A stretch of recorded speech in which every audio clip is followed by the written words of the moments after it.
Jess from Team Minerva, and today I'm going to be doing a sew along of the Mildred Jumpsuit by Style Arc. So this is a really great pattern for summer. It's got wide legs, which makes it a really breezy, kind of easy thing to wear. But obviously if you put a t-shirt underneath or a jumper over the top, it also could be good for those colder months too. So a really versatile pattern. So if you're going to join me, grab a cup of tea or a glass of wine and let's get going. Right, first things first, we obviously need to think about what we need for this project. Outside of the obvious, the pattern, the fabric, your sewing machine, your scissors, thread, the only other thing you're going to need is some fusible interfacing. This is the Vlyceline one. It's a really soft and lightweight fusible interfacing. All the relevant equipment like fabric and things that I've chosen will be linked below. But yeah, this is a great choice, so you make sure you get yourself some interfacing for this project. So speaking of fabric, I chose a enzyme washed 100% linen. This is from the Minerva core range and this colour is mauve.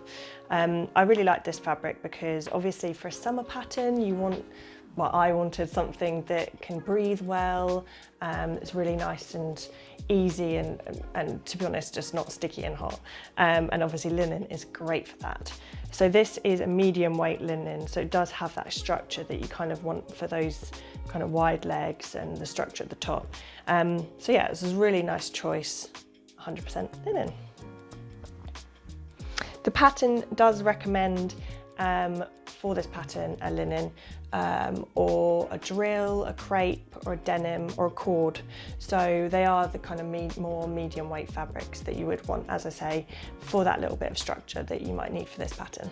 So before you buy your fabric, you obviously want to make sure you have enough. So check the sizing requirements, fabric requirements. They make it quite easy. There's only 2 options within 2 size brackets. So that's quite an easy choice, but obviously you want to check your sizing in general anyway when it comes to cutting out the pattern. My only real note on this is that I'm quite a pear shape, so I focused on my hip measurement as that's the largest part of me, and just be aware that this pattern doesn't have any sort of fastenings, there's no zip, there's no elastic. So if you decide to grade, if you're like me and you're a bit of a pear shape, and you want to grade to your bust size, then be aware that that top part of the pattern, the bodice as it were, that needs to fit over your hips and your bum. So I wouldn't grade it too much, give yourself some kind of breathing space as it were, and as you're gonna have to pull it up. So yeah, just a word of caution on that. So next, don't be like me, wash your fabric before you start. That's the #1 thing I always forget, but miracles do happen, and I did wash my fabric before starting this. Obviously you just need to pre-wash it in case there's any shrinkage, because you don't want it shrinking after you've made your garment. So first thing, chuck this in the wash and on to the next thing, which is cutting out your pattern. So I've cut out my pattern already, as you can see from this little bit of paper here. Again, the only note I have on this is to be aware that there is 2 lines for each size on this pattern. So there is the kind of the more regular, normal line, which includes your seam allowance, but they also include a stitching line. So if you see on here, there's the solid line that I've cut out at, and then there's also a dotted line. So the dotted line is your stitch line, and the solid line includes your seam allowance. So it's up to you which one you cut it out at. If you prefer to cut it out in the stitch line and add your own seam allowance, then that's fine. Just don't forget to add your seam allowance. For me, that was too much of a risk, so I went for the kind of regular line that includes your seam allowance. But the one good thing is they make it kind of easier on us, despite the 2 extra lines, which can be, well, 1 extra line, which can be a bit confusing. And all the sizes are in different colours, so it does make it easier to follow and work out which one you're cutting out at. So now is the dreaded part that we all hate the most, cutting out your fabric. So I've already cut out my fabric, so I will leave that to you and join me back here when you're finished. Okay, so now you've done that, you should have your cut out pieces ready to go. Now once you do, you need to find one back piece and one front piece and lay them right sides together, matching the short edge. And if you have a look at the diagram, that's actually edge A on the pattern diagram. It might be worth marking which is the front and back when you cut your pattern pieces out on your fabric, as they look quite similar and you'll need to know along the way.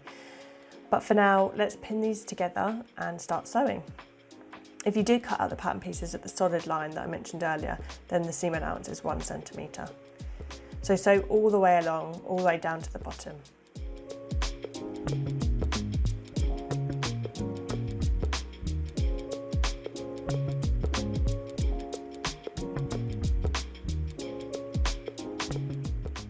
And then we need to repeat on the other front and back piece. So similarly, pin at the short edge and sew with a 1 centimetre seam allowance.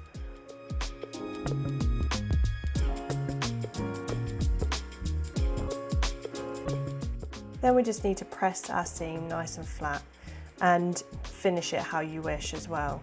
So you can finish your seams by zigzag stitch, or if you do have an overlock like me, then overlocking as well is a good option, which I chose to go for.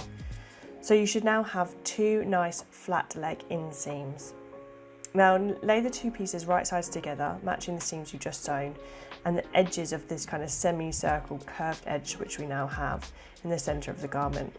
This is the next seam we're going to sew all the way around.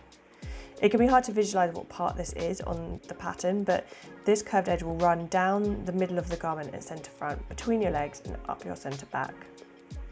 So pin those edges together and start sewing. We need to sew this all the way around, again with a 1 centimetre seam allowance, starting at the front and ending at the back of our garment.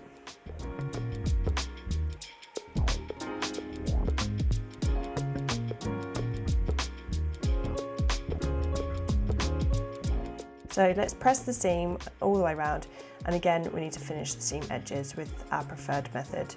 So again, for me, I chose to overlock it, which was fairly quick and simple, but obviously if you choose another method, then that's fine too.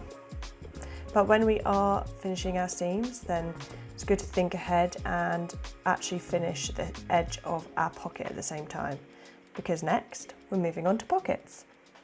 So find one of our front pieces. If you didn't mark them before, then you can tell as the underarm edge of the front piece is longer. Now on the side seam, find the notches that we would have cut when cutting out the fabric, and then lay one of our pocket pieces on top with the pocket kind of shape pointing downwards. Now we need to pin the pocket at the notch point. The pocket is actually larger than the notches, so it doesn't fit in between but overlaps them. But these shows you where to sew to and from, which is why you'll want to pin at these points.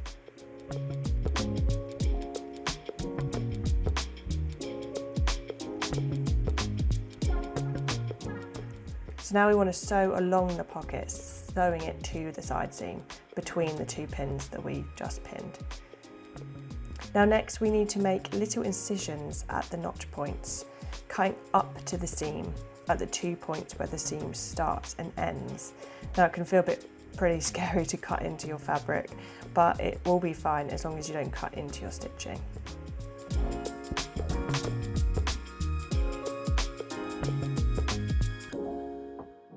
Once you've done this, press the seam open and then turn the pocket inwards and press the seam between the 2 incisions that you made. We'll then be top stitching this edge. Make sure you only top stitch between the 2 notches and leave the little edges free.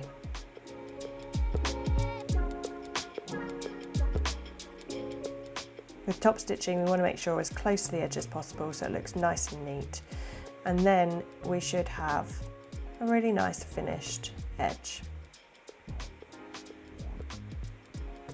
Next, we need to get the back pocket bag and place it on top, right sides together. I actually placed it wrong on this shot, so it should sit with the edge in line with the side seam of the jumpsuit. The pocket bags will match nicely if you do this. Once you pin them together, we'll be sewing the 2 pocket bags together. You'll need to move the jumpsuit piece out of the way and ensure that we have the little edges of the first pocket bag included, you know, the ones that weren't top stitched. We want them sticking up, sitting nice and flat, pinned to the other pocket bag. So sew all the way around the pocket, again making sure at the end that the edge of the front pocket piece is laying nice and flat.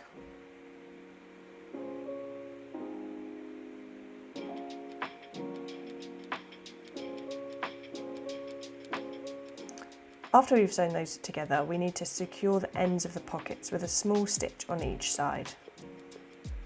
This keeps all the edges in place and ensures it's all laying nice and flat.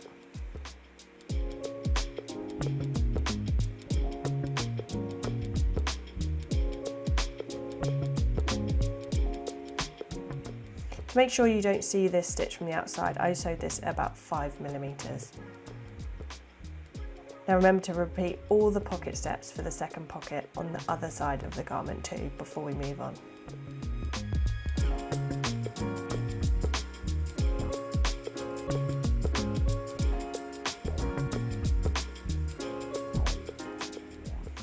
Now we've done the pockets, we can sew the side seams. So place the front and back pieces right sides together.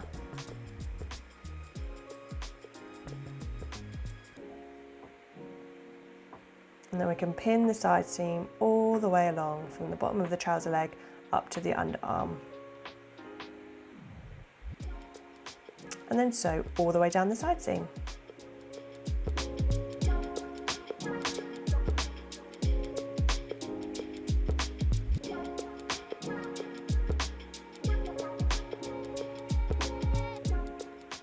When you sew past the pocket, make sure you don't catch the pocket edge in your stitch.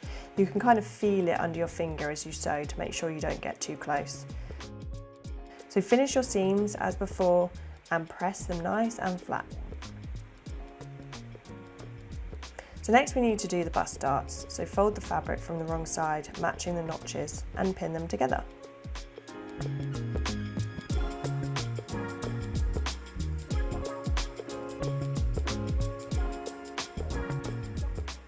As it's a small dart, I only pinned it at the edge and then another at the dart point so I know where to finish.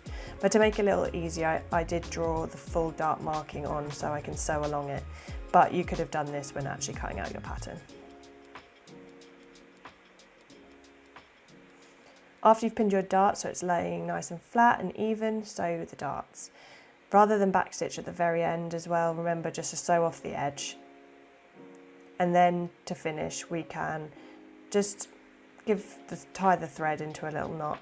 You can double knot it and then trim the thread to finish. Now that we've sewn the darts, we need to give them a little press. So press them towards the side seam.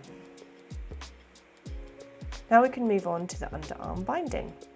To prepare these, iron in half the binding lengthways.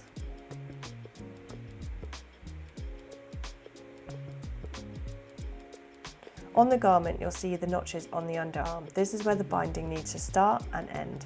So pin the binding at these points and at the seam in the middle, and a couple of more to secure.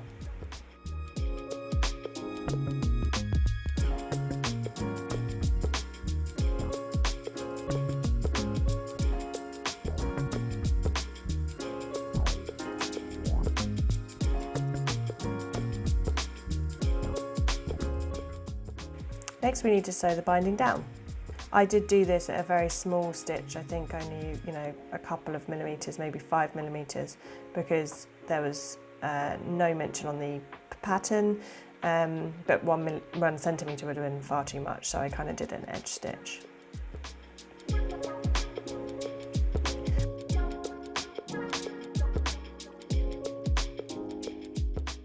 Once it's sewn, we need to understitch the seam allowance to the binding.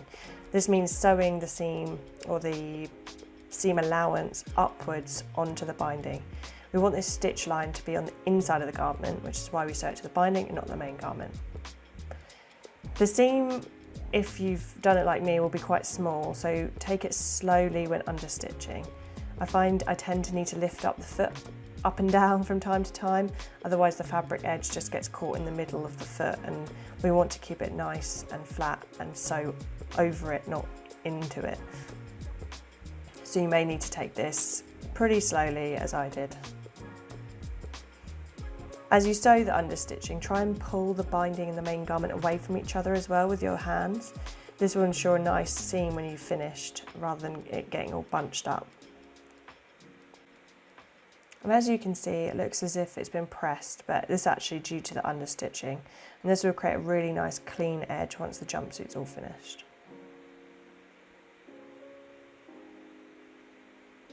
So next we can move on to the straps.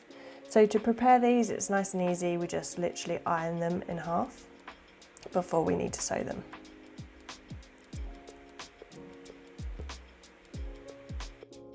So we're literally just sewing along all the way along the long edge, and then once we've done that, we need to turn them out to the right side. So I recommend using a safety pin to do this, as it makes it so much easier and quicker than trying to do it without.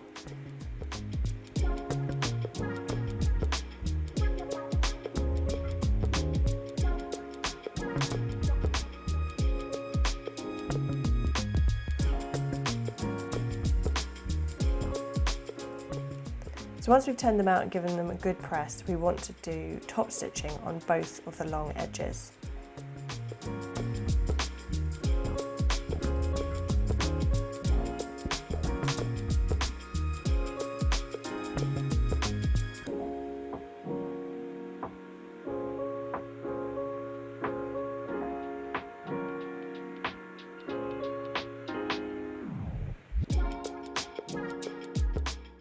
And this gives us a nice flat strap.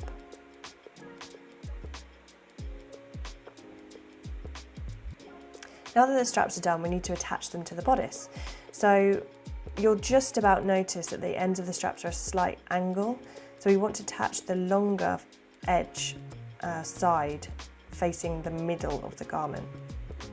You'll also see there are 2 notches on the bodice to show you where to place the strap. So pin the strap between these 2 notches. With the long side, or the long end, pin that to the notch closest to the centre of the bodice. Similarly, do the same to the one on the other side, attaching the longer end to the notch closest to the centre. Then to do the back, just flip over the garment and pin the straps in the same way to the back, making sure you don't twist the straps as you turn them around. So again, the longer edge of the strap is going into the centre.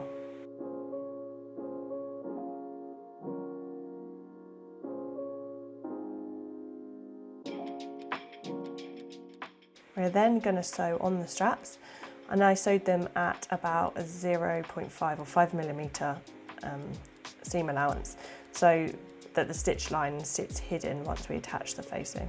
Before sewing on the back straps, I recommend trying on to see if they need to be shortened.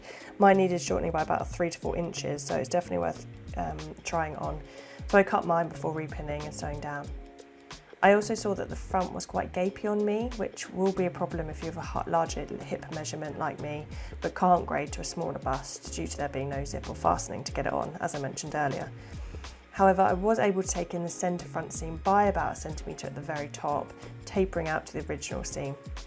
I was concerned it was too baggy at the sides too, but this is a baggy design, so I decided to leave these. Next, I decided to add some top stitching down the centre seam. Now this isn't in the pattern, it's completely optional, but I'd seen another Mildred with jumpsuit with top stitching and thought it added a nice feature to, particularly when using plain fabric. So I literally did a line of stitching either side of the seam, and I found out to sew halfway to the crotch and then do the other half on the other side. It was too difficult to go all the way around. It's only a small feature, but I quite liked it. So we're almost there. Next is the facing. I started by pinning down the straps further down just to ensure they didn't get in the way. Then making sure you have the right facing. So for instance, the front facing for the front. That sounds really obvious, but it actually confused me a little bit. Pin it then to the facing to the bodice.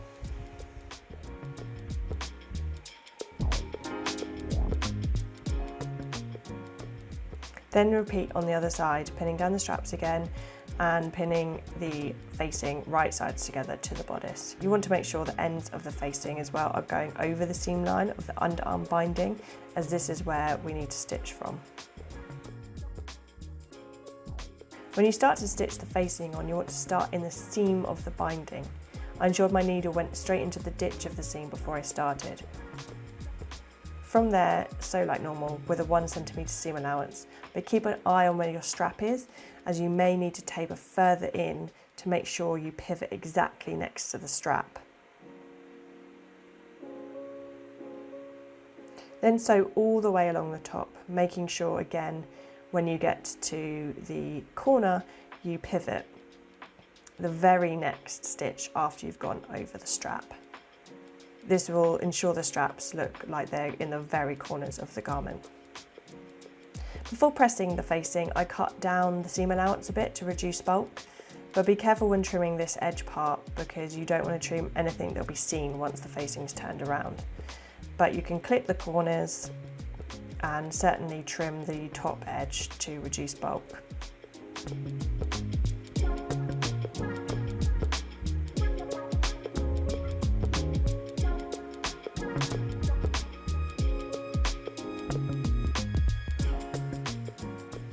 Then turn out the facing ready to press.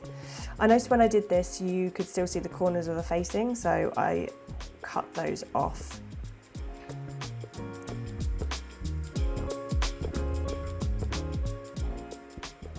As you'll see here, it's just a little white corner. So yeah, feel free to cut that off. It didn't seem to make any difference and the edge was hidden once you sew down the facing anyway.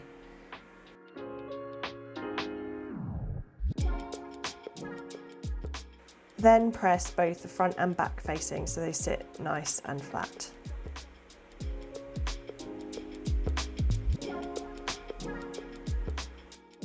Next we are going to top stitch the facing and underarm binding down, all the way along the top and down the edge, following into the binding.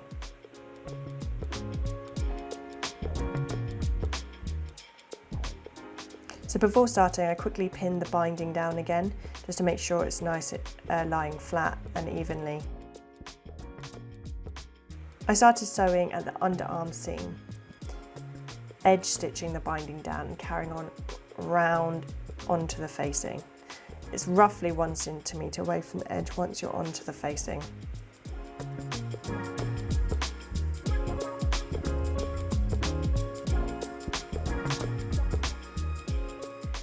Keep going all the way around, pivoting at the corners until you get back to where you started.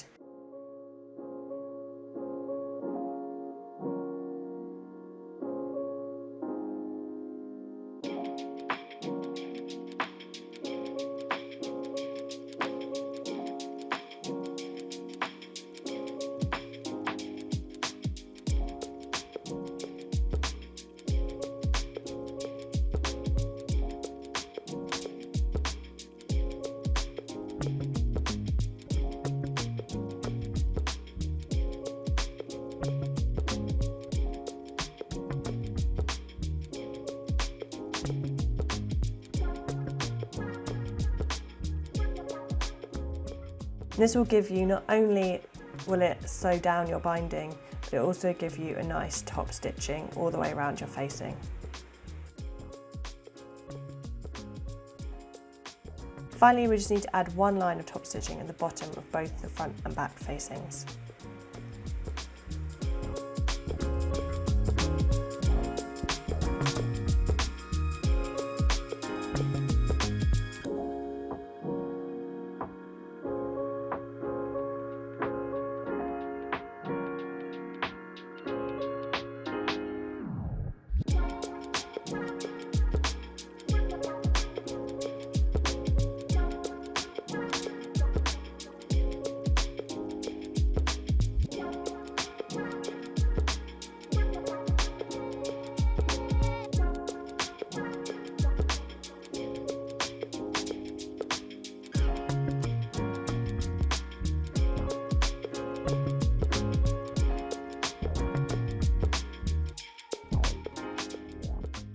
Now onto the final part, hemming the trouser legs.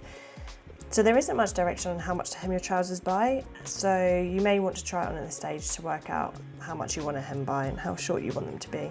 I chose 2 inches as I wanted a fairly chunky looking hem. So I find it easier to iron mine first before sewing. So I ironed mine by 1 inch first and then folded it over and ironed again. I then pinned it in place and sewed it down.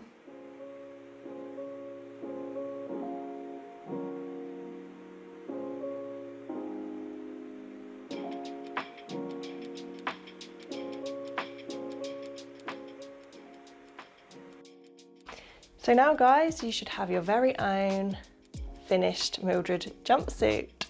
Yay! I hope you love it as much as I love mine. I'm not gonna lie, I have worn this out already and I can confirm, at least for the summer months, I've not worn it in winter yet, that it is great for warm weather. Particularly in the linen, I didn't sweat more than normal.